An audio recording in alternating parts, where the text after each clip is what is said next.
नमस्कार श्रोते हो, दीपक रेगे कथाकथन चॅनलवर तुम्हा सगळ्यांचं मनापासून स्वागत. श्रोते हो, तुम्ही ऐकताय शहाजीराव भानुदास बळवंत यांची भिंगर ही कादंबरी आणि आज भाग 6. विजेच्या दिव्याची सोय झाली तसा सुरात अभ्यास व्हायला लागला.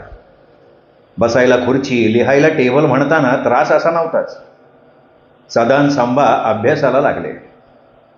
वर्गात शिकवलेलं पुन्हा पुन्हा वाचायचं, लिहायचं, ध्यानात ठेवायचं.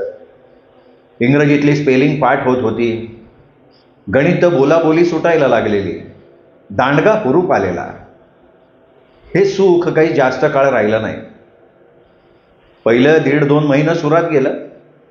लहर आल्यासारखी लाईट जाऊ लागली. गेलेली लाईट कधी तासानं यायची, कधी कधी रात्रभर यायची नाही. लाईटीची वाट बघत बसावं लागायचं. अभ्यास बुडायचा. संभाची अवस्था पाण्याबाहेर काढलेल्या माशासारखी. सदा मात्र लाईट केव्हा जातीया आणि अंधार कधी पडतोया याची वाट बघत बसल्यागत. लाईट गेली की सदा ढाराढूर झोपून जायचा. 2-4 दिवस संभानं कसं तरी जीवावर आल्यासारखं काढलं. बाजाराच्या दिवशी सकाळीच परबतीला सांगितलं, मला एक घासलेट भरून चिमणी आणा. काच लावली की त्या विजेच्या ट्यूबपेक्षा जास्त उजेड पडल. अरे शंभू, आता अनेक चिमणी आणि घासलेट कशाला? धुरानं खोली खराब होईल की. माझा अभ्यास होत नाही, लाईट सारखी जातीय. अरे काहीतरी बिघाड झाला असेल. सरकारनं एवढी सोय केली, ते काय गप असणार आहे होई? तुझं त्या अभ्यासाचं सोड. इथं भरण्याला आलेली पिकं वाळायला लागली ती तरी आम्ही गप का गुमान? तुला बुकं वाचायला चिमणी आणणं सोपं, आम्ही काय आता पुणे मोठ्या झोपायच्या का? तर काय, पिकं घ्यायची तर मोठा झोपा, नाही तर तेलावर चालणार इंजिन आणा. या लाईटीच्या भरवशावर थांबू नका. खरंय खरंय तुझं. मोठा झालं सर शंभा. शहाण्यागत बोलतो याच. शेतीचा फार बोजवारा झालाय बघ. नांगरटीसाठी ट्रॅक्टर आलं, मोटरची जागा पंपानं घेतली, मोठा गेल्या, जिनं पराधीन झालं. वीज गेली की खोळ्यागत बसावं लागतंय वाट बघत. आलीस तर तासभर येते. 2-4 चिरं पाणी पिलं का जाती. आणतो तुला चिमणी पण आणतो. तुझ्या अभ्यासाचा खोळांबा नको. नंबर बिंबर गेला तर माझ्या नावानं खडं फोडशील. बेस्तरवार उजाडला. बरंच काही योजून परबती गाडी घेऊन बाजाराला गेला. त्याला नव्या वाणाचं ज्वारीचं बी आणायचं होतं. तेल, मीठ, मिरची सगळा बाजार आणायचा होता. बाजाराच्या दिवशी संध्याकाळी संभानं चिमणीत घासलेट भरलं. बेताबेतानं वात वर केली. चिमणी पेटवून कंदिलासारखी वात लावली तर दोरी धरल्यासारखी धुराची रेष सरळ वर. छताला धडकून धूर खोलीभर. तासाभरात सगळं अंधुक झालं. धूर नाकात जाऊन वळवळायला लागलं. शिंका यायला लागल्या. जीव कासावीस झाला. त्याला विजेच्या दिव्याची सवय. अभ्यासात मन लागेना झालेलं. दार उघडं ठेवलं तर गार लागायचं. कंटाळा येऊ लागलेला. सदा मात्र लेंपाट घेऊन पडलेला. संभा झेटीनं उठला. हुंकर घालून चिमणी विझवली. कसणूसा वास नाकाला चावला. नाकातला धूर पार घाश्यात. खोकला लागला. अंगावर वाकळ घेऊन संभा अंथरुणावर पडला. झोप लागता लागेना. सारखा येऊन बाहेर बघायचा. आभाळ भरून चांदण्या. विजेचा दिवा कुठंच दिसत नव्हता. तासभर असाच गेल्यावर लाईट आली. संभा धडपडून उठला. भरून ठेवलेल्या तवलीतलं पाणी सपासपा तोंडावर मारलं. तोंड धोत्राच्या धडप्यानं घासाघासा पुसलं. बसला अभ्यासाला. त्याच्या मनात गणितं सोडवायची खरी, इंग्रजीचं पुस्तक घेऊन वाचायला लागला. तर सदानं तोंडावरचं लेपाट काढलं. मनात वाच की. खरं मनात वाचायचे काय, मराठी आहे वय? इंग्रजी मोठ्यानं वाचायचं असतं म्हणजे लक्षात राहतं. अरे पण माझी झोपमोड होती. अरे मग तू लाग की अभ्यासाला. देवाच्या दयेनं लाईट आली आहे. उठ, काहीतरी वाच, नाही तर शुद्ध लेखन कर. तूच वाच, कर अभ्यास. आता लाईट जाणार आहे बघ. सदा बोलला खरा. बोला फुलाला गाठ पडल्यागत झालं. खरंच लाईट गेली. सभाला संदाचा मांदळ राग आला.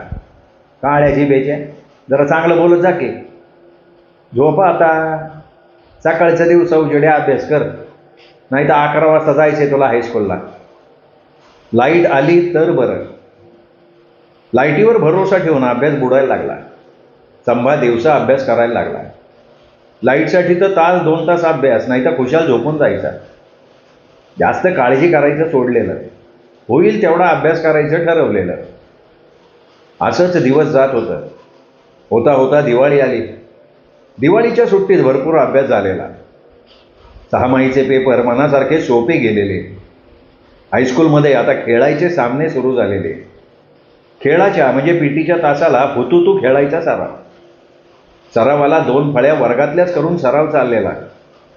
माळ्याच्या पोरानं आपल्या फळीतल्या पोराला हाताशी धरून शंभूच्या खोड्या कागाळ्या करायचा असा डाव केलेला. शंभू मुलखाचा चलाक, अभ्यासात हुशार, तसा हुतूतू खेळण्यात चपळ. भाषणात शंभानं पहिला नंबर काढलेला म्हणताना माळ्याच्या पोराचा राग. खेळात शंभा चपळ असल्यानं करतो म्हणून चलाखीनं गडी बाद करायचा. हुतूतू घालत आलेला गडी त्यांनी सुखरूप जाऊ दिला तर खरं.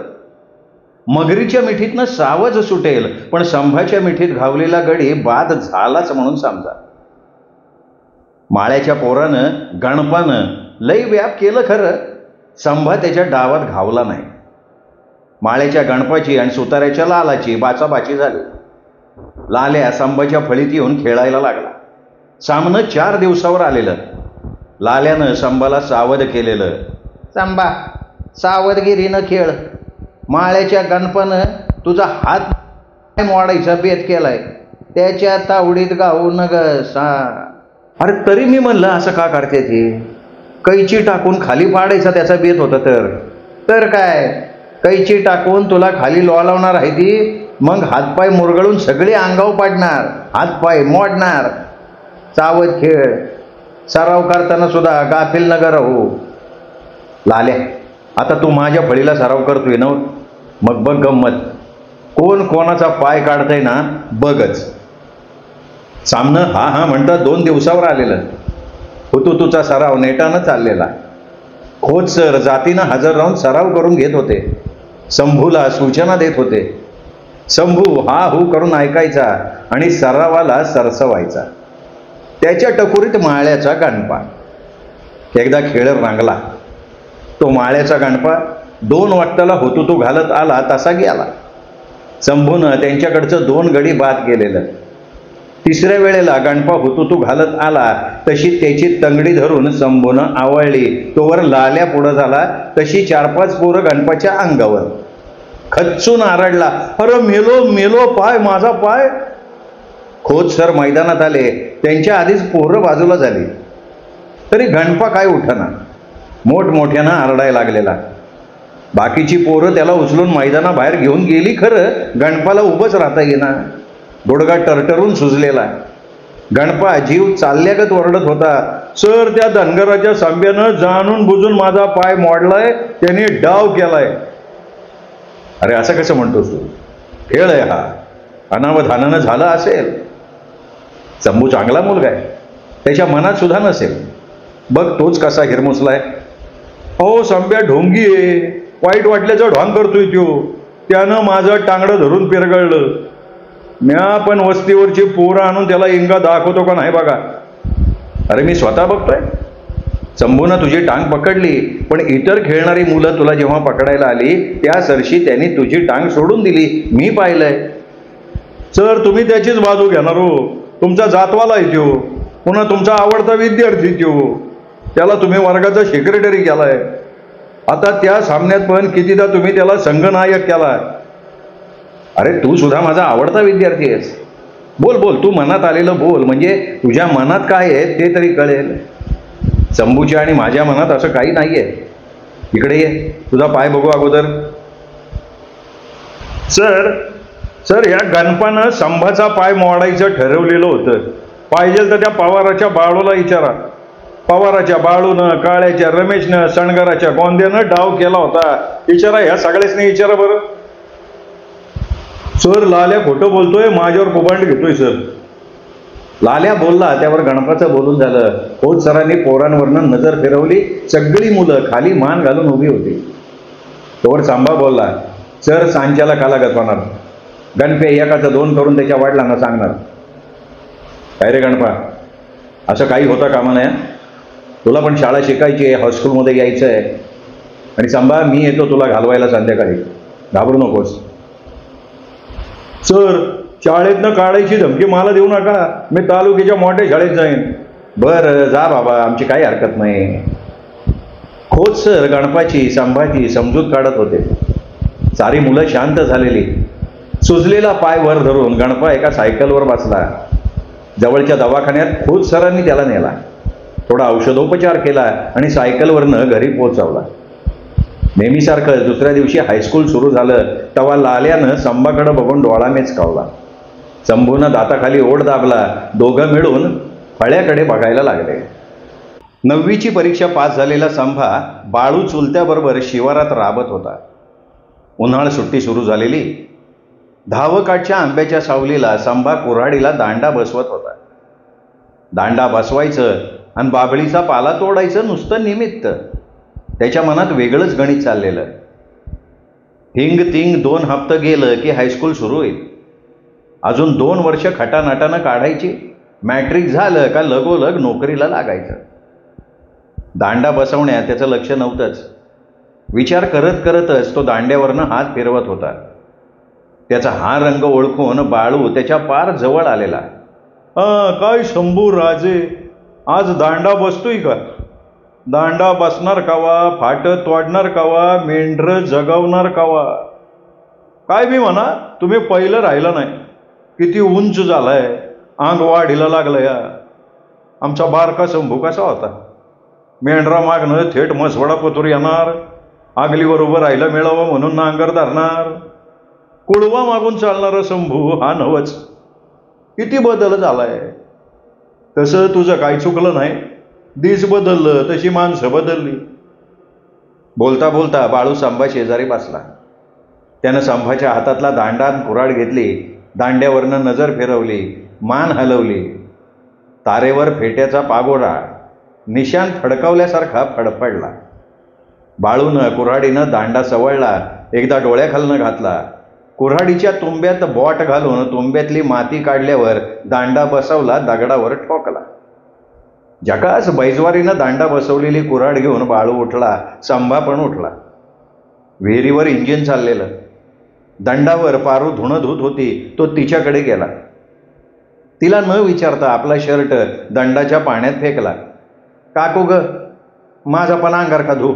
तुझ्या आईला धुणं लवकर आट, पाणी संपत आलंय. बाळूनं बायकोला पारूला बजावलं. विहिरीत डोकावून झाल्यावर त्यानं डोळं फासून विजेच्या मोटारीकडे बघितलं. तोवर लोणाऱ्याच्या संतूनं हाक मारली. बाळू, बाळू भाऊ ये, वाईशी तंबाखू आण. अरे तलब करायची तर तंबाखू चुना जवळ ठेवावी की र सांगते. हे बरं द्यायचा असन तर दे एक येडा. विहिरीत वाकून काय बघत होता? कासवक काय र? नाही, खेकडं बघत होतो. दिसानं पाणी बघ तळाकडं चाललंय. अरे बाबा, पाणी वर चढायला पाऊस पडाय ना ग. पाऊस काळ कमी झालाय. मेघराजा नाराज आहे बघ. पापी लोक वाढले ती ह्या मानदेशात. पाहुणा आले का दुष्काळ येतोय, ते पाय पसरून बसतोय. तू काय बी म्हण बाळू, माणूस बदलला. माणसानं नीतीनं वागणं सोडलं म्हणताना हे दिस आले. मेघराजा कॉपलाय. गावात टँकरनं पाणी मिळतंय. तर काय? अरे मागच्या सालापरस ह्या साली पाऊस कमीच झाला. त्यात ही वीज आली. हिरीवर विजेच्या मोटारी बसल्या. तुंबडी लावून रागात वाढावं तसं पाणी वडतंय. पाण्याचं जर मोकळं झालं का त्यात वारं भरतंय. येणारं पाणी होपोळ्यानं बंदच होते. पाण्याला जोर राहिला नाही. मोठा होत्या त्या काळाची गोष्ट निराळी होती. मोठ भरून वर येईस्तवर पाण्याच्या होपोळ्यातनं पाणी झरायचं. ते मोठ रिचवून खाली जाऊस्तवर तेवढंच पाणी हिरीत साठायचं. तू सांगतोय ते खरं होतं. ओढ्या नाल्यानं पाणी वाहत होतं. नद्या तर भरभरून वाहत होत्या. सरकारनं कसली योजना आणली बाबा. नद्या आडिवल्या, धरणं झाली. शेतकरी उघडा झाला बघ. बाळूला कशाची तरी आठवण आली. तो ताडकन उठला. दोघांच्या गप्पा जागच्या जागी थांबल्या. बाळू सावलीतनं उठून विहिरीवर आला. मोटरचं बटन बंद केलं. तोंडातली तंबाखू पचकन थुंकला आणि पुन्हा संत्याबरोबर गप्पा मारायला लागला. आपल्या बापानं एक चूक केली. हां, बरोबर आहे. आपल्याला शाळेत घातलं नाही त्याने. तुझं पोरगं काय करते? शाळेला जातं का फिरतं तुझ्या मागं मेंढरावाने? कारभाराची पोरं शिकतात की. अरे शंभू आता 2 वर्षानं मॅट्रिक होईन, त्याच्या मागं साधा आहे. कारभाराचं 3रं अजून तर नाही. बरं केलं पोरं शाळेत आहे ती. आता आमच्या भावाची बी जाते शिकते, एका दुसरं नापास बी होते. काय बुद्धी काय सगळ्याची सारखी नाही बघ. बारदाना आम्ही लय कमी करून टाकला. शाळेत न जाऊन करतात काय? सारखा काळ पडतो, पाऊस आला नाही, पाणी नाही, मेंढरांना चारा नाही, रानं उघडी पडले ती. कशाच्या जीवावर जित्राब पाळायची? आमच्या वस्तीवर सगळ्यांनी मेंढवाड आटोपशीर केल्यात. मराठवाड्यात मी मेंढरं न्यायचो का नाही, तेव्हा मात्र बरी कामाई होती. कोकणात बी बरं होतं. आता तिकडं बी चाऱ्याची बोंबची. सरकारने रान राखीव केले ती. लोक बी रानात मेंढरं बसवाय तयार नसते ती. मग नुसती वाढ करून तेच घालायचं काय?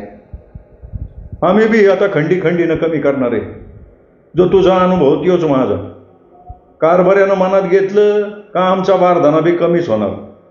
काय बी म्हण सांगते, मेंढवाड्या बिगर धनगरवाड्याला शोभा नाही.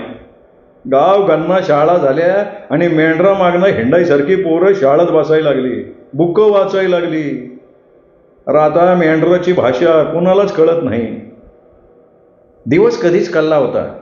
3रा पार होत आलेली. झाडाच्या सावल्या लांबू लागलेल्या.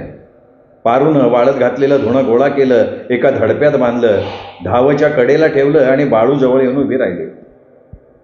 काय मजा आहे बाबा तुझी. आता वहिनी जळान काटूक बघती, स्वयंपाकाचं बघती, तुला काय कामच नाही ती. आम्ही बघ कसं काम मरतोय. कोणाला कशाचं बोड केलं केसाचं? म्या काय म्हणती, अहो आता मागाशी धुणं धुताना पोटात आपलं बाळ पाय झाडत होतं. तुम्हाला साधारण कदा कामाचंच पडतं. अगं आतून बोलत पण असन ते. बघू काय म्हणते बघू. बाळू बोलला आणि त्याने आपलं डावीकडचं डोकं कानासहित पारूच्या पोटावर ठेवलं. तसा झटका देऊन पारू बाजूला झाली. अहो तुम्हाला काय वाटतंय का? काय झालं? काय वाटाय पाहिजे? अरे लग्नाच्या बायकोलाच धरतोय की, का दुसरीकडे कुठं बघतोय? जावा तिकडं, तुम्हाला काही लाजच नाही. पुन्हा बाळूला काहीतरी आठवल्यासारखं झालं. लांब लांब ढांगा टाकत संभा उभा होता त्या रताळाच्या रानात गेला. वाखरीवरचं वेल बाजूला केलं, कुदळ घेऊन रताळ खांदायला लागला. पारू पण तरा जाऊन काढलेल्या रताळाच्या वेलावर बसली. वेलासारखी ती ताजी तवानी दिसत होती. मोहरलेल्या पारूनं बाळू फेकल ती रताळ पाटीत गोळा करायला लागली. रताळ पाटीत टाकता तिने संभाला पुन्हा एकदा इंजिन चालू करायला सांगितलेलं. संभा धूमनं विहिरीकडे धावला. पारू बाळूला बोलायला लागले, नव आपल्याला बी आता दुसरं होईन. या संभाचा इतका लाड का करता? पारू बोलली आणि बाळू रबर तोटल्यागत ताट्ट दिशी तोटला. तुझ्या आईला तुझ्या बी पोटी आहेत की, लेकरांना गोड बोलतोय म्हणजे काय झालं? बाया मी आपली सहज बोलली तर तुम्हाला एवढं वैतागायला काय झालं? बाईला म्हणते ती काय खोटं नाही. बाईमुळं महाभारत घडलं, त्या पैलवान दुर्योधनाचं वाटोळं झालं. आवा जाऊ दे आता, लाड करा नाही तर काय बी करा, मला काय करायचं? पारू बोलली आणि पुन्हा एकदा बाळूला बिलगली. जरा लाडात येऊन म्हणाली, मला ना पोपटी वानाचा ब्लाऊज शिवायचा आहे. तुम्ही आता ह्या जत्रेत घेणार का नाही तेवढं सांगा मला. अगं कारभारीच नाही सांग, कापडा चोपडाचं माझ्याकडं नसते. कारभारी घेता ती घ्यायची. आईला तुझे भावात फूट पाडती वे. एवढं बोलून बाळू उठला. मेंढरा मागं धाडलेल्या चाकरीच्या गाड्याला त्यांनी हाक मारली. अरे मेंढरं हिकडान, उसाच्या कडाला लाव, मोकळं हिरान, कायच्या कुरतडत्याला. बांधाकडच्या बाभळी डहाळल्या आहेत, आता उमराजवळची डहाळायची म्हणतोय, आणू इकडं. बाभळीच्या शेंगा टपूर आहेत कर. होय, चिक्कारीच्या चिक्कार शेंगा आहे ते. आलटून पालटून झोडली तर 15 दिवस मेंढरं जोगवत्यान. शाबास. माझ्या परस मेंढरातलं तुला चांगलंच कळतंय की. सारखी एकाच वावरात मेंढरं घालू नगस. 2-2 दिवसानं वावर बदलत जा. मेंढरं जोरात जोगावली पाहिजे ती. आदनं मधनं ढाळा पाडायला, नवीन मोगारा काढायला मला हाळी मारत जा. मोटार काय दिवसभर चालत नाही, तास 1.5 तास चालते. पाणी लगोलग तळाला जाते. पाणी पुरणा म्हणून निम्मा ऊस तासात सोडलाय. त्या रानात शेवरी शिंपी कोद्याचं गवत आहे, त्यात सोडत जा मेंढरं. मालक एखादं भोग पाडा की, ते काय बोर का काय म्हणते ती घ्या. घ्यायचंय ग. कारभारी जरा पैशाच्या घोरात आहे ती. पैका चांगला का तेच करायचे. मेंढका उसाच्या रानात निघून गेला तरी बाळू एकटाच बोलत पुढं गेलेला. मातीचा बुकना वाऱ्यावर चाललेला. एकेकाळचं मळ्याचं वैभव बाळूला आठवत होतं. बाळू 10-12 वर्षाचा असेल. वडिलांबरोबर मोटरवरची गाणी गात मळा त्यानं भिजवलेला. नावापुरताच ऊस मळ्यात असायचा. ज्वारी, बाजरी आणि गहू तोऱ्यात यायचा. हळदीची रोपं कर्दळीसारखी उंचच उंच. घेवड्याचं, पडवळाचं वेल वांग्याच्या रानात मांडवावर झालर पसरल्यासारखं पसरायचं. विहीर भरून पाणी असायचं. सगळं कसं भरून असल्यासारखं. मळ्यात 4 गडी माणसं रातंध्या राबत होती. दिवसभर गलबाला. गोकुळ भरावं तशी खिलार जनावरं मळ्यात भरलेली. मळ्याचं गावात नाव होतं. हक्कानं पसाभर मिळेल म्हणताना येसकरा संकट आलुतेदार आणि बलुतेदार यांचा मळ्यात आणि वस्तीवर राबता होता. या काळानं मळ्याचं वैभव पार हिरावून नेलं. तसं पोटापुरतं पिकत होतं, नाही म्हणायला जरा जास्तच. पण तो पहिला बाज मळ्यानं टाकलेला. ऊस पोसला तर ऊस नवं कळकाचं बेट असल्यागत वाटावं. ऊसाचा तोरा कधीच गेला. या रानाला काय बी लावा आणि काय बी पेरा, पिकं पोसतात. विहिरीचं पाणी केव्हा 4 पायऱ्या सोडून खाली गेलं नाही. आता बागा होतं तळ दिसतोय. खेकड्यांची बिळं बुजली. खेकडं कुठं गेलं काय कळना. एक म्हणता विहिरीत 2 कासवं होती, ती परागंदा झाली. मासे देखील पाय असतं तर गायब झालं असतं. पाण्यानं तळ गाठला का तड पडतायत. काय सांगायची सोय नाही त्यांना. पंख असतं तर ते बी उडून गेलं असतं. गेल्या आयतवारी बाळूनं बारडी भरून मासे धरलेले. खायला त्याचं मन काय झालं नाही. तसंच उचललं आणि कटफळच्या तलावात सोडून आलेला. आता तलाव वाटला का गारींची आणि कावळ्यांची सोय होणार, असं काय बाई विचार बाळूच्या मनात चाललेला. उशिरानं बाळू उठला. विजेच्या पंपाचं बटन दाबलं. मोटार बुंग बुंगत चालू झाली. संभा तू दारावर जातो कमी जाऊ. नाही जावा तुम्ही. ऊसाच्या पातीनं अंग कापते. आग होती अंगाची निसती. अरे असं सुखवासीन अंग करून चालत नाही. त्याला जरा शेणवावं लागतं, दमवावं लागतं. अंगाची आग करून घेतल्या बिगर सुखाची बाग फुलत नाही बाबा.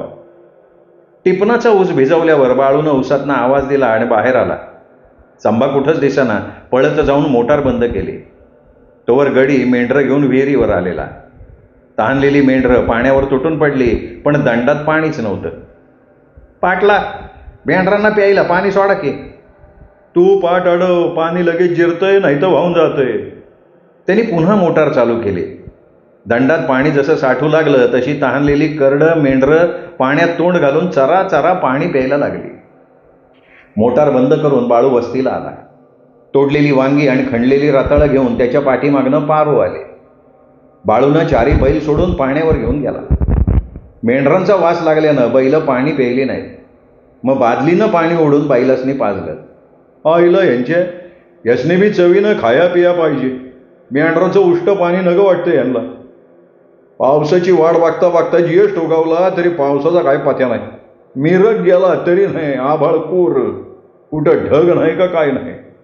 रानात राखुंडा पसरल्यागत पांढऱ्या पट्ट्या उठायच्या बोजायच्या. दुष्काळ जाहीर झाला. दुष्काळी कामं निघाली. भरण्याचा शेतकरी दुष्काळी कामावर हजेरी लावायला लागला. शाळकरी पोरं दुपारपर्यंत काम करून शाळेत जायला लागली. त्यात शंभूला लिहिणं टिपणं करायचं काम लागलेलं. या नावाची यादी लांब लचक सगळ्याच्या हजेऱ्या लागलेल्या, पण कामावर नुसती 30-40 माणसं. हे बघ संभा, सगळ्यांच्या हजेऱ्या लावायच्या, जास्त चौकशा करायच्या नाहीत. तुला पगार अधिक वर 50-500 रुपये मिळतील. तू हजेरी घेऊन शाळेत जायला मोकळा. बरं साहेब, तुम्ही सांगता तसं वागतो की मी. आषाढाच्या तोंडाला 2 पाऊस चांगलं झालं. ओढं उगळी भरून व्हायल्या, पण रानात पाहिजे तशी ओल झाली नाही. या उपर शेतकरी दम टाकायला तयार नाही. टिपणी शिवारात घातल्या. स्वस्त महाग बी पेरलं. मूग बाजरी उगवून 4 पानावर आल्या. ऊन पडली की रोपं खाली वाकायची. नाळ रोगी पोरागत पिकाची गत. मेघराजालाच किवाल्यागत झालं आणि आषाढी एकादश झाल्यावर ज्या पाऊस लागला म्हणता त्यानं बासा पिकं वर आली खरी, पण मुळं धरायला माती. बाजरीची रोपं भुईसापड झाली. मूग मातूर तरारला. कुठं ठिगळं लावल्यागत बाजरी दिसायला लागली. पडलेली धाटं एक दुसऱ्याच्या आधारात उभी केली. बुडत्याला काडीचा आधार म्हणतात, तसं 2-4 महिन्याची चांदी होईल अशी आशा शेतकऱ्याला झाली. मूग बाजरीची पिकं काढल्यावर शेतकऱ्यांनी त्याच ओलीवर ज्वारी पेरली. श्रावण भाद्रपद वांज जाणार नाही, पाऊस पडल ही आशा. परबतीनं तर सगळ्या रानात जोंधळा मका पेरला. आलं तर आलं, नाही आलं तर मेंढरा हायतच की. बेंदच्या रानात कुळव घातलं. शंभूच्या मागं लागून बाच्या जोडी चालू लागलेला. 4 रोज कुळव चाललं. कुळवायचं झालं का शंभूनं शाळा सुरू केलेली. अभ्यासाला लागला. साधानं अभ्यासाचं मानाव घेतलेलं. दत्ता दिगंबर आदनमधनं खोलीत येऊन बसायला लागले आणि श्रावण पाळ्या चालू झाल्या. 4-8 दिवसानं रानं ओली व्हायला लागली. रानात पडलेलं बी कोंबारलं. हिरवीगार पोपटाच्या पंखागत रानं दिसायला लागली. दुष्काळ हटला. शेतकऱ्यांनी कात टाकला. परबती खपली आणि हरभरा पेरायच्या जोडणीला लागलेला. गोठ्या बाहेरच्या मोकळ्या जागेत तिफणी कुळव आणून त्याची बैजवारी चाललेली. तिपणीचं फन, चाड्याच्या नळ्या लावायची भोकं बैजवार करून कुळवाच्या फासा तपासल्या. कुळवाची येटणं येड्या बैजवार केल्यावर परबती दांड्या हाताळायला म्हणून उभा राहिला. वाटवरनं हाक आली, अहो कुत्री बघा, आम्ही आलोय. या या या वागताला कुत्री वस्तीला नसत्यात, बेनला जात्यात. परबती म्हणाला. अहो त्याचं काही नाही, मुक चित्र. बरं का आलता इतक्या यारवाळी? लोकर आहे का? भाव चांगला देऊ. लोकर आणि माझ्याकडं कोणी सांगितलं आम्ही लोकर विकतो म्हणून? अहो आम्ही लोकर वळून कातून शणगाराला देतो. म्हणजे तुमच्या घरात लोकर कातायची सणगं आहेत म्हणा की. काय बोलताय राव? धनगरा घरी भिंगर भिरक चाती नसेल तर तो धनगर कसला? लाकडी सणग नसली तर पहिला घर सांगायला शेतीची चाती करून आम्ही लोकर काततोय. धनगर मोकळा बेन कामाचा कावा दिसायचंच नाही. मेंढर चारता लोकर काततो. आमच्या घरात सगळीच माणसं लोकर काततात. आमचा शंभू साधा धाकट्याचा दत्ता सुद्धा एक लोकर काततात. 2 वर्ष काळ पडला, जेत्राब कमी केलंय. खंडीवर हाय ती जोपासायची, त्याच्यात वाढ करायची. मसवडचा रामा चौगुले आमचं जान लाटून देतो, घोंगड्या विणून देतो. त्याला फक्त लोकर कातून देतो आम्ही. त्याच्या कामाच्या बदल्यात धान्य गुऱ्हाळ चालू झालं का काकवी गुळ देतो. म्हणजे असा मी हाय म्हणा की तुमचा बाड बेस्तारा. तसं म्हणा पाहिजे तर. मग आम्ही करू का तुमचे कामं? त्याच्या हे बी आहे म्हणे, मी तर नाही करणार. आमच्या वाढलापासनं त्याचा आमचा संबंध आहे. बरं आता आलाय ते निहारी करा. बोलता बोलता परबतीनं सणगं निहाळली. ताठ उभरून बाळूला हाक मारली. इतक्यात पावसाची एक झड झडून गेली. बेंदच्या रानात खपली हरभरा मका पेरली. 4-5 दिवसात सगळं रान कोंबारलं. तवर तात्तीतलं पाणी कमी झालं. गौराया गणपतीचा सण झाल्यावर ताळीत गुळभेंडी गिडगाव मालदांडीचं बी हाऊस म्हणून पेरलं. या जातीच्या शाळूचा हुरडा आणि भाकरी एकदम चवदार लागतात. सुगी झोकबाज झाली. एक दिवस पोस्टमन वस्त्या वाड्यावर फिरायला लागला. एक कानावर येत होतं. कुणाला 5,000 तर कोणाला 11,000 लाईट बिलं आलेली. ज्याच्या मोटारी बंद होत्या त्यांनाही बिलं आलेली म्हणल्यावर परबती आत खचत चाललेला. असं कुठं उभं राहावं ते हे असल्या बातम्या कंबर मोडतात. आता आपल्याला किस्त बिल येतोय रामजान, ह्या विचारात परबती. तोवर गिरमेच्या वस्तीला गेलेला पोस्टमन गावाकडं निघालेला. भिंगर फिरल्यागत गर्दीशी फिरून आला. डोळं फासून परबतीनं त्याच्याकडं बघितलं. हात पुढं केला. किती आहे? वर्षाचं आहे का 2 वर्षाचं आहे? काय दुष्काळ आता म्हणून थोडं माफ केलंय बघा. नाही तरी बिल किती आलंय? काय जास्तीचं नाही बघा, 16,700. तुमच्या मानानं कमीचे. इतकं बिल कसं काय आलं? अरे कसं आलं ते माळ्यातल्या पिकाला विचारा. ते पाणी पिते ती गुऱ्हाळ करताय. किरचलं कशावर चालतोय? वय पर आता किस्ता ऊस गळतोय हो पोस्टमन. हे बघा मी बिल दिलं, बिल केलेलं नाही म्या. ज्यांनी करून पाठवलंय त्यांना जाऊन विचारा. थोडं पाणी द्या प्यायला. पाणी कशा पाहिजे? चहाच टाकतो की टेकावायचं. चहा होतंय तर शेंगा का? यो लय ताप आहे बघा. पोस्टानं जातंय म्हणून माणसानं काय बी पाठवावं? ही बिलं देणं MSEBचं काम. तशी माणसं नेमत्यात तरी वस्तीवर बिलं देण्यासाठी पोस्टानं पाठवतात. या 5 दिवसात 3 वेळा सायकल पंक्चर झाली. त्याचा खर्च काय पोस्ट ऑफिस देते वे? धनगर मेंढराला बाबळ टाळून घालत्यात. काट्या तशाच वारे नाही येतात ना वाटेव, लोकाला ताप. अहो हे चालायचंच की व पोस्टमन. आपण बी जरा बी आता ना सायकल हाणावी, नीट बघावं वाटव काटा कुठं आहे का. घ्या चहा घ्या, घरच्या गोळाच आहे. राज तुम्ही साखर कारखाना काढाच, म्हणजे घरच्या साखरेचा चहा मिळेल, समाधान वाटेल बघा पिताना. साखरेपेक्षा गोळाचा चहा, असं दूध घातलेला अमृतच की. पोस्टमन चहा पिऊन निघून गेला. श्रोते हो, हा होता भाग 6. भाग 7 उद्या. तोपर्यंत नमस्कार मित्र.